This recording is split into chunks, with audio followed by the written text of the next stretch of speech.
You know, something I think about often is what exactly is the point of life? Now, for context, I am a person who believes in intelligent design, creationism, theism, call it whatever you want. I believe that there is a God, that God, whomever he is responsible for existence, for life, everything. Well, not everything, but you understand what I'm saying. The foundation. And despite the fact that I believe those things, I really wonder, what's the point? What's the point of creating? What purpose does it serve? And what's the point of a purpose? They seem so abstract to me so often, because I look at the vastness of the universe, the vastness of the earth, really. And then I look at myself and I see how small and tiny I am in all of it.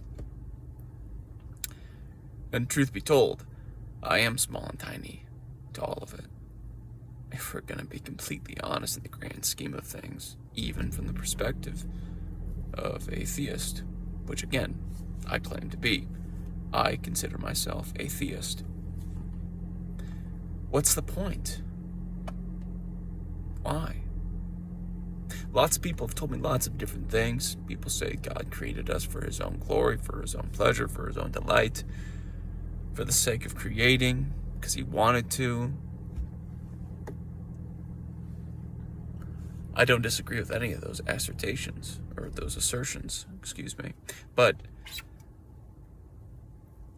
I mean, what is the point experientially for me to exist? What's the point of having kids?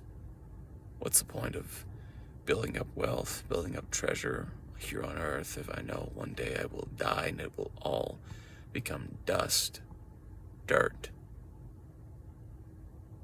I know at one point in my life, or rather after this life is over, all of the things that I've done is either going to be sustained or it's going to get burnt up. I imagine quite a bit of it will be burnt up. Of course, I'm referring to Revelations. It talks about the works of the believers, right? And it mentions that not all of our works are good. A lot of it are focused on the flesh, the carnality, the world, the temporary, really, rather than spirit and eternal life. Life everlasting, right? But then it kind of dawned on me as I was driving to work. Life is not one singular moment. It's not one particular action. For example, when someone asks me what's my favorite food, I don't just say what is the healthiest. I don't just say what is the most satiating, because it doesn't work like that. It's not just a favorite food. It's the process of cooking it, the process of preparing it, the process of eating it slowly, one bite at a time. I never eat one steak the same way. Sometimes it's a little rarer, sometimes it's a little more done, sometimes it's a little bit too charred to my liking, sometimes it's just perfect. The variety is something that I truly understand is a part of life. It's like a flowing river. It doesn't really stagnate. It moves.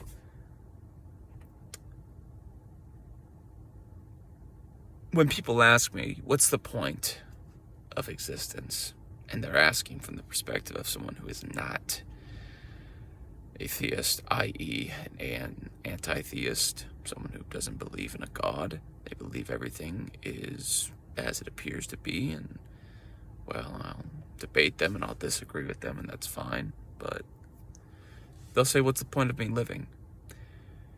And the only real experiential answer I can give to that person when I get down to it is the point of you living, you being here, right now,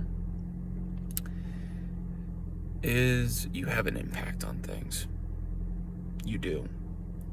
I don't believe in fatalism or feudalism or determinism or any of those isms, really, that take away autonomy and responsibility from the person.